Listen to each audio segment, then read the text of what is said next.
So my name is Taydus, and I'm the co-founder of Virginians for Children First, and my air and ground support, because I am the face, because I suffer from what I believe I inherited from Donald Trump, and it is the I don't give a syndrome. And when it comes to our children, I don't care. I will go to war. I am a 2-9 weapons company grunt wife. I survived 4 pumps on the soil of America while my husband was in Marja, Afghanistan. He came home, couldn't get a job, so he went back to Iraq at the embassy. He was there for the bombings. So he was gone 4 months, 30 days home, 2 children by Skype. So he came home. I went to my first school board meeting a year and a half ago. They masked, in Chesterfield County, 63,000 children, a Republican school board, masked and trained our children fully in under 4 minutes after 4.5 hours. Did not make sense to me. So I started pulling, and I haven't stopped pulling. So my husband, at first, he was like, "You're crazy. What are you talking about?" I was one of those parents, I don't do politics. I tell people these days, if you have children, you better start doing politics. That's right. You have to. And then he came home panicked one day after watching me live all the time. We have to get them out. Because ours are 7 years apart. I have one that was almost destroyed by the public school system. 2 months out, when you change the environment and they blossom and that's all you did, you know something's wrong. And then I have my little 5-year-old fluffy unicorn who's they've never put their paws on. And so my husband came home one day, we had to take him out. And that's when he joined up. And he said, "I fought my war. It's time for you to fight yours." So some of this room know me. Some probably think you know me, and you probably don't like me. You've probably called me a liberal. Many people have. But because I will not consign that the right or the left has benefited the children in education in Virginia over the last 40 years, doesn't make me a liberal.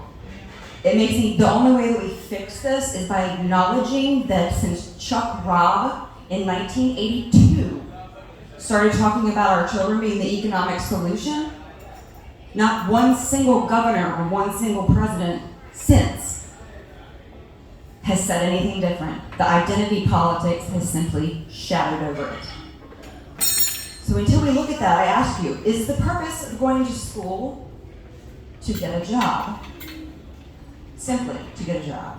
No. Or is it to build a foundation to build a wonderful life where the outcome is a job? Because that's what we're doing, and nothing, again, I said, has changed since 1982 when Chuck Robb started speaking the language. So Floyd Guzman Hashmi, so we talk about education. Did you know that there's laws to protect our children on all of these fronts? We don't need any more law. We just talked about it. We need to enforce the law that we have, both federal and state. 6 pages. It was called Transparency in Education. Freitas, Aloli, Ransone, Nick Freitas split it up into like 6 delegates. Reeves and Chase carried it as a full document. It is, you get to review your child's curriculum. Because we have textbooks forced on us. We're one of the only states that doesn't have books. We have kindergartners learning to read on Chromebooks. There's no accountability. And they write policy and pass it to the VDOE. Nobody checks up on it. Let me tell you about an example. And yes, I'm a recovering addict. I've been clean for 15 years. My mother still calls it my little problem. I was arrested and put in Chesterfield County Drug Court. So when you talk about behavior or like cognitive therapy, like I thank police officers when I see them because I'd be dead. And so when I met Mike and I told my story on his recovery podcast, and life is hard, but life is beautiful. Yeah. and what's on the other side is amazing. And so everything that my story encompasses, which is a lot, built this armor that God puts on me every day, and when I want to get up, it pushes me forward. So there's law literally to opt out. Why Montgomery, Maryland is fighting this fight? It's called the Protection of People Rights Amendment. It's called knowing your fundamental, God-given natural rights as a parent.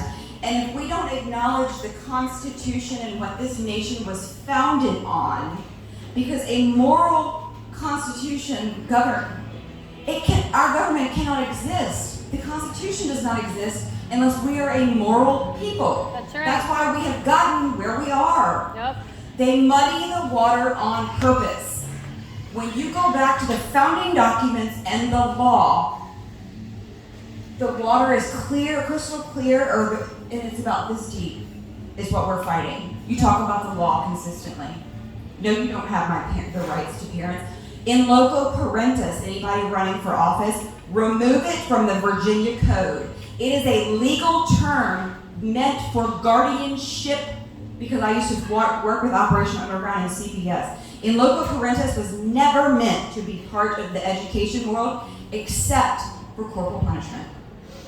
And now they've literally taken it to mean what? We own your children. Because we've never questioned it.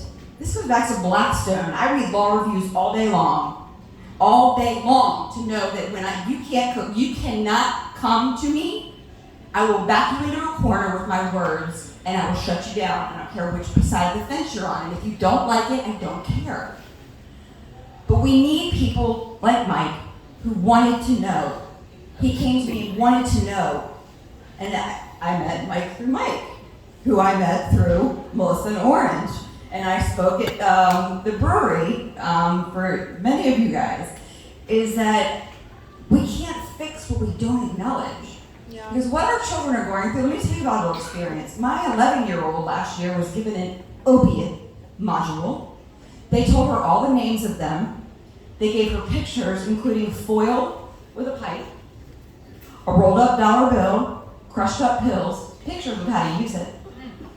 Then they sent her home with an assignment asking her what was in my house. What? Mm-hmm. Put into all 13 middle schools. Her principal was like, we didn't do it, that was them, by the county of Chesterfield. So here's what, they want to be their parents, right? Parents' rights come with what? Responsibilities. Gun rights come with what? Responsibilities. You're not freely given rights without responsibilities. They have all the rights, they have no responsibility. If my child OD'd because they gave her the list, the images, the roadmap, then the assignment to go find it, and on top of that, in the assignment, the module, they told her that it would make her feel warm and fuzzy. Oh. At 11, 6th grade. So if my child overdosed, who would be held responsible? Me, if I did not know where it came from. But even then, they're like, I don't know. So the problem is that when you have a system built on loco parentis, but they're also the mandated reporters, that's when you have the problem. Is that how can you stand as a parent but then also be the mandated reporter? But we can't report on anybody. So that's one. And it's funny you mentioned Vivek. I love Vivek. His podcast is wonderful. One of my favorites is the art of war. And so I approach education, I'll close with this, as a Marine wife, is would you go into a theater of war without knowing your enemy? Without knowing the terrain? Would you go into a new theater of war? Because education, if you think of it as like, I also have a geopolitical war history of the 20th century master's degree, totally random. So we can talk Lenin, Bolshevik, Stalin, Lukács, Gramsci, Mao, Che Guevara. This has been done for 100 years, the hypersexualization of children to split them from their families. Yep. We have a playbook over and over and over and over that this has been done. Yeah. And so we're not our hubris to think that We could literally blink our eyes. We've been around in a blip of the radar and be gone. Because once this generation of children, and I'm talking like 4 or 5 years is done, because democracy only exists, and I know we are a constitutional republic, but I'm talking about the process of democracy when it is repeated. We will be at the point in a couple of years where we will no longer be able to repeat it. And so having people like Mike that ask the questions, they want to know. We also did a podcast, one of our first ones, the root issue of education problem. We are 50th in the nation, by the way, in 4th grade, 8th grade literacy, and 4th grade math. 50th. Because they map the scores every 2 years, and ours are so low that when you pull up the NAEP scores, it looks like we're up here. But when they map them every 2 years, we are the only state below proficient. And so what I have to say to the people when I go to the Board of Education every month, the NAACP, the ACLU, Transtifa, whoever it is, if you speak for the historically marginalized, 4th grade literacy is how they forecast prison matriculation. Yeah. Why are you up here talking about there's not enough Dred Scott, there's not enough Martin Luther King, when 4th grade literacy, if school is the prison, if you call it the pipeline to prison, why are you not talking about the fact that these children can't read? You can find 100 documents that they forecast prison matriculation by 4th grade literacy. We are 50th.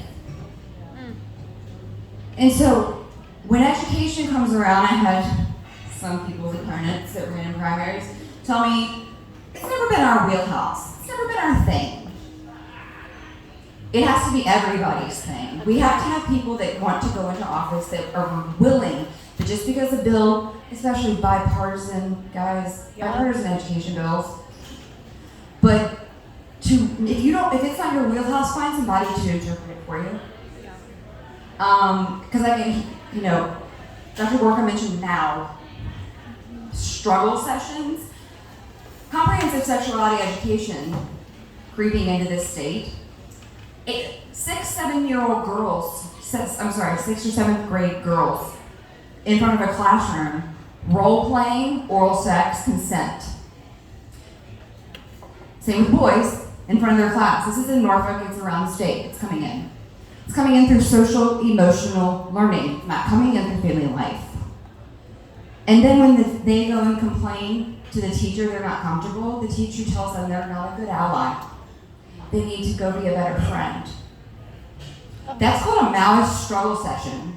And these are 12 and 13-year-old children.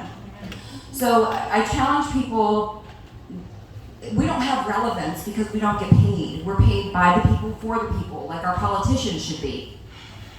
And that's why we don't have a big name, but we have a big punch. Because we speak truth, because the only way that we save these children is when people align themselves and are unafraid of the truth. Because we're going to lose this nation, and we're going to lose these children. And that's all these children.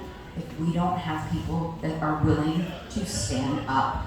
I could never be in the General Assembly, I would be arrested, and so I do this instead of actually running for office, as I work to influence people to understand so that they can run for office. Yes, Bobby's got, it's very easy to find us, vafcf.org. We are a 501c3 because we can endorse candidates. But we have a YouTube channel. I just did a whole week series on something called Pass the Trash.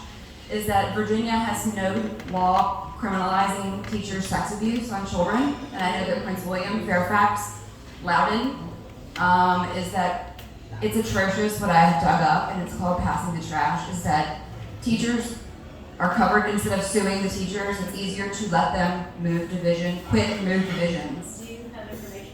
Yes, we have got lots of information. We've got handouts, opt-outs, legal opt-outs. You can sign up for our email.